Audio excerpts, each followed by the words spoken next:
صلی اللہ علیہ وسلم کا ایک بنیادی فرض وہ یہ تھا کہ وہ امت کے لیے قرآن مجید یا پھر وحی کی تبیین فرما دیں. اور ظاہر ہے نبی صلی اللہ علیہ وسلم کی سگنیفیکنس بھی ہمیں تبھی پتہ چلتی ہے کیونکہ وہ قرآن مجید کے ایکچوئل شارح ہیں، یعنی کامنٹیٹر ہیں قرآن کے. اور ہم قرآن مجید کو کبھی بھی نبی صلی اللہ علیہ وسلم کی سنت سے علیحدہ نہیں سمجھ سکتے. اللہ نے نبی صلی اللہ علیہ وسلم کو بھیجا ہی اس لیے ہے تاکہ عملی تشریح، یعنی قرآن مجید کو اپنی زندگی کے اندر کس طریقے سے آپ نے لاگو کرنا ہے، آپ اس کو کر کے دکھائیں لوگوں تک. ایک رول ماڈل، وہی ماڈلنگ کے حوالے سے ہم نے پہلے بھی بات کی تھی ایکسپائرے کے حوالے سے، تو ماڈل بیہیویئر آپ پریزنٹ کریں، اور وہ ماڈل بیہیویئر قرآن مجید کی عملی تشریح.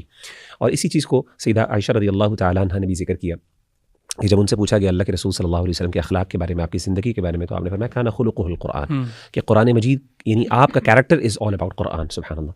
اسی طریقے سے ابو الکلام آزاد رحمہ اللہ، ان کی بڑی مشہور اسٹیٹمنٹ ہے، وہ کہا کرتے تھے کہ مدینہ کے اندر دو قرآن تھے. ایک قرآن تھا جو صحیفے کی شکل میں موجود تھا لوگوں کے ہاتھوں میں، جو پڑھایا جاتا تھا، اور ایک وہ قرآن تھا جو کہ گلیوں میں چلتا پھرتا تھا، یعنی مدینہ کی گلیوں میں چلتا پھرتا تھا. نبی صلی اللہ علیہ وسلم اور آتے. تو اس سے پتہ چلا کہ نبی صلی اللہ علیہ وسلم یعنی سنت کے بغیر قرآن مجید کو سمجھنا یہ امپاسبل ہے، بلکہ الٹا مس گائیڈنس کی طرف لے جاتا ہے. اور میں کہتا ہوں کہ ہمارے ہاں بعض اوقات یہ مسکنسیپشن پائی جاتی ہے کہ قرآن مجید کو سمجھنے کے لیے عربک لینگویج از انف. تو میرا آرگیومنٹ یہ ہے یہاں پہ کہ کیا صحابہ سبحان اللہ رضوان اللہ علیہم اجمعین، کیا قرآن مجید ان کی زبان میں نازل نہیں ہوا تھا؟ سبحان اللہ. 7th سینچری کے عربک لینگویج کے اندر قرآن مجید نازل ہوا تھا. وہ یہ زبان روزانہ بولتے تھے، دن رات بولتے تھے. یعنی they should have been the ones جن کو قرآن مجید کو شاید کسی بھی طریقے سے سمجھنے کے لیے کسی دوسری ہیلپ کی ضرورت نہ ہو. لیکن آپ دیکھیں کہ سیدنا ابو عبد الرحمن السلمی بڑے مشہور تابعی، ان کا میں ایک قول آپ کے سامنے ذکر کرنا چاہتا ہوں. یہ بہت مشہور تابعی ہیں اور ان کی خاص بات یہ ہے کہ قرآن مجید کے بہت ماہر تھے. تو ابو عبد الرحمن السلمی کہتے ہیں حدثنا الذين كانوا يقرؤوننا القرآن، ان لوگوں نے ہمیں بتایا جنہوں نے ہمیں قرآن مجید پڑھایا. مراد کون ہے؟ صحابہ. عثمان بن عفان، اسی طریقے سے عبداللہ بن مسعود قرآن مجید کے ماہر قراء جو تھے یا عالم تھے جو صحابہ میں، وغیرہ میں، اور ان کے علاوہ انہم كانوا اذا تعلموا من النبي صلی اللہ علیہ وسلم 10 آیات لم يجاوزوها، کہ جب بھی وہ اللہ کے رسول صلی اللہ علیہ وسلم سے 10 آیات سیکھ لیتے تھے تو وہ نہیں آگے بڑھتے تھے، اگلی 10 آیات نہیں یاد کرتے تھے، حتی يتعلموا ما فيها من العلم والعمل، یہاں تک کہ وہ اسے سیکھ نہ لیتے اس کا علم اور اس کا عمل. یعنی اللہ کے رسول صلی اللہ علیہ وسلم سے سیکھتے کیا تھے؟ یعنی why did they need to، یعنی کیا وہ سیکھتے تھے جب قرآن ان کو سمجھ آ رہی ہے؟ بھئی یہی قرآن مجید کی عملی تشریح سیکھتے تھے. اللہ کے رسول ان آیات کا مفہوم کیا ہے، اور نہ صرف علم حاصل کرتے بلکہ عمل بھی حاصل کرتے، اس کا عمل بھی. اور وہ کہتے ہیں قالوا، تو انہوں نے کہا، وہ ہمارے جو اساتذہ جو عثمان بن عفان اور عبداللہ بن مسعود رضی اللہ عنہما، وہ فرمایا کرتے تھے فتعلمنا القرآن والعلم والعمل جميعا، یعنی ہم نے قرآن مجید کا جو علم اور عمل اکٹھا سیکھا. ٹھیک ہے نا. اور اسی لیے وہ کہتے ہیں وَلِهَذَا كَانُوا يَبْقَوْنَ مُدَّةً فِي حِفْظِ السُّورَةِ، کہ ان کو ایک سورت کو حفظ کرتے ہوئے بڑا ٹائم لگ جاتا.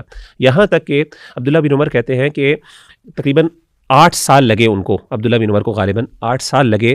امام مالک نے اس بات کو ذکر کیا سورۃ البقرہ حفظ کرنے میں، یعنی 8 سال. ہمارے ہاں بچہ جو ہے وہ اچھا حافظہ ہو تو تھوڑا سا وہ ایکٹیو بھی ہو، تیز بھی ہو، تو وہ تقریباً سال کے اندر حفظ کر لیتا ہے، کہیں تو 6-7 مہینے میں اندر حفظ کر لیتے ہیں. یعنی وہ 8 سال میں سورۃ البقرہ حفظ کر لیتے. اور وہ کہتے ہیں سیدنا انس کہتے ہیں کان الرجل اذا قرأ البقرہ وآل عمران جل فی اعیننا، کہ ہمارے ہاں جو بندہ جس کے پاس سورۃ البقرہ یا سورہ آل عمران کا علم ہوتا تو ہمارے نزدیک وہ بہت بڑا عالم ہوتا.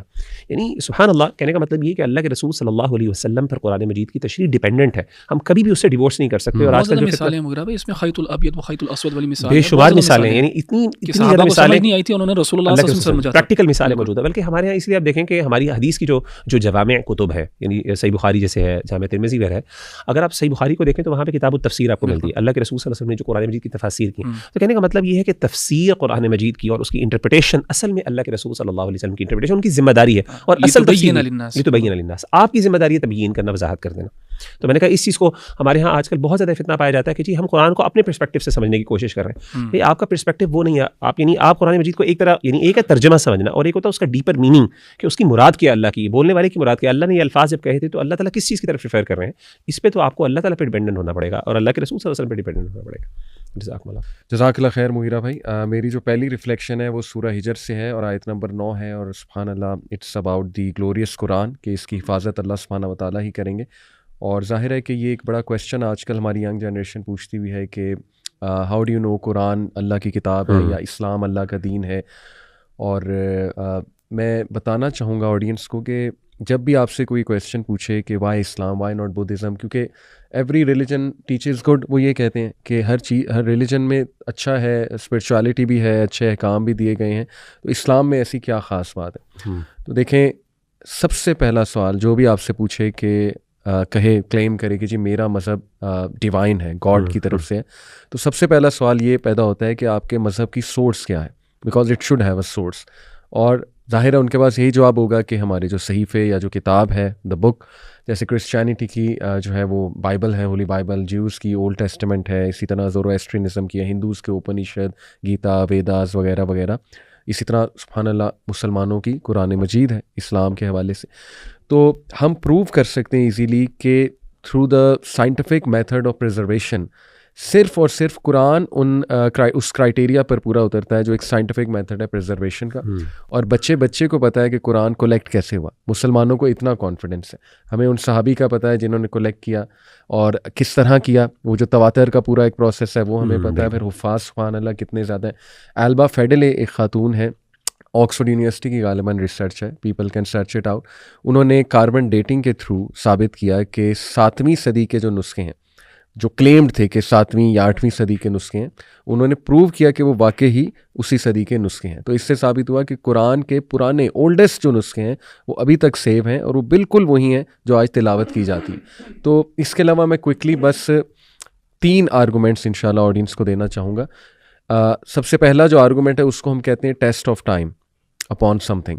اس کی مثال ہے کہ جیسے ایک آئی اسپیشلسٹ ہے، وہ ایک آئی کے اوپر کتاب لکھتا ہے آج سے 100 سال پہلے. کتنا چانس ہے 100 سال بعد کہ اس کی کتاب میں ایررز ہوں گے؟ اچھا خاصا چانس ہے، کیونکہ 100 سال بعد ٹائم کی وجہ سے نالج بڑھا. یہ تو 10 سال بعد ہی میرا خیال ہے بہت بڑی بات ہے. 2-3 سال سائنس کی کتاب تو بہت جلدی ایکسپائر ہو جاتی ہے، بہت جلدی ایکسپائر. تو 100 سال کی مثال دی جا رہی ہے کہ پھر تو بڑا کچھ بدل چکا ہوگا. تو سبحان اللہ آپ قرآن پہ ٹیسٹ آف ٹائم لگائیں، یعنی قرآن کو 15 صدی ہونے والے ہیں اور انفارمیشن پروو ہوتی جا رہی ہے. اچھا اس کے بعد جو ہے وہ ایک ہم ٹیسٹ کہتے ہیں کہ ٹیسٹ آف ویریڈ سبجیکٹس. اگر میں کہوں کہ وہ جو کتاب اس نے لکھی آئی اسپیشلسٹ نے، وہ صرف آئی کی بات نہیں کر رہا، کڈنی کی کر رہا ہے، ہارٹ کی کر رہا ہے، تو اب اتنے ملٹیپل سبجیکٹس آ گئے کہ اب تو ایرر کے چانسز مزید بڑھ جائیں گے. تو یہی ٹیسٹ اگر ہم لگائیں قرآن مجید پہ، ٹیسٹ آف ملٹیپل یا ویریڈ سبجیکٹس. قرآن میں سوشولوجی ہے، سائیکالوجی کے ٹاپکس ہیں، قرآن میں بایولوجی، زوالوجی، ایسٹرولوجی، یعنی یو نیم اٹ. قرآن میں انہیریٹنس لاز، قرآن میں ڈائٹری لاز ہیں، every thing you can find سبحان اللہ ان دا قرآن. اور وقت کے ساتھ ساتھ دین اگین ویریڈ سبجیکٹس ہونے کے باوجود ایرر تو دور کی بات، بلکہ قرآن ایک ڈائریکشن پرووائڈ کر رہا ہے دنیا کے سارے جو انٹلیکچوئلز ہیں ان فیلڈس کے، کہ وہ ان میں سے سائنس نکال کے جو ہے وہ تلاش کریں کہ اصل میں اللہ سبحانہ تعالیٰ کی کریشن کتنی واسٹ ہے. تو الحمدللہ اس ٹیسٹ کو پورا کرتا ہے. اور پھر جو ہے وہ ایک ٹیسٹ ہے کہ ٹیسٹ آف آتھرشپ، کہ اگر میں یہ کہوں کہ وہ بندہ جس نے آئی اسپیشلسٹ جس نے آئی پہ کتاب لکھی اور باقی چیزوں پہ، وہ آئی اسپیشلسٹ ہے ہی نہیں، اس کو تو پڑھنا لکھنا بھی نہیں آتا، تو پھر تو وہ کتاب بالکل ہی انویلڈ ہو جائے گی. تو سبحان اللہ یہ جو الزام لگتا ہے کہ جی یہ کتاب رسول اللہ صلی اللہ علیہ وسلم نے لکھی ہے، تو چلیں مان لیں انہوں نے لکھی ہے، تو وہ تو امی تھے، ان لیٹرڈ تھے، پڑھنا لکھنا نہیں آتا تھا. ہاؤ از اٹ پاسبل کہ اتنا ایکوریٹ ہسٹوریکل نالج انہوں نے تو کبھی بحری سفر نہیں کیا. ہاؤ از اٹ پاسبل کہ سمندر کی گہرائی کے بارے میں بات ہو رہی ہے، اس کے جو اندھیرے کے بارے میں بات ہو رہی ہے، ایمبریولوجی کے بارے میں بات ہو رہی ہے. تو الحمدللہ یہ 3 بہت اسٹرانگ آرگومنٹس ہیں اور ہر مسلمان کو آرگومنٹس سیکھنے چاہیے، اور بھی بے شمار ہیں، بٹ الحمدللہ وی آر کانفیڈنٹ کہ قرآن از دا ورڈ آف گاڈ اور اللہ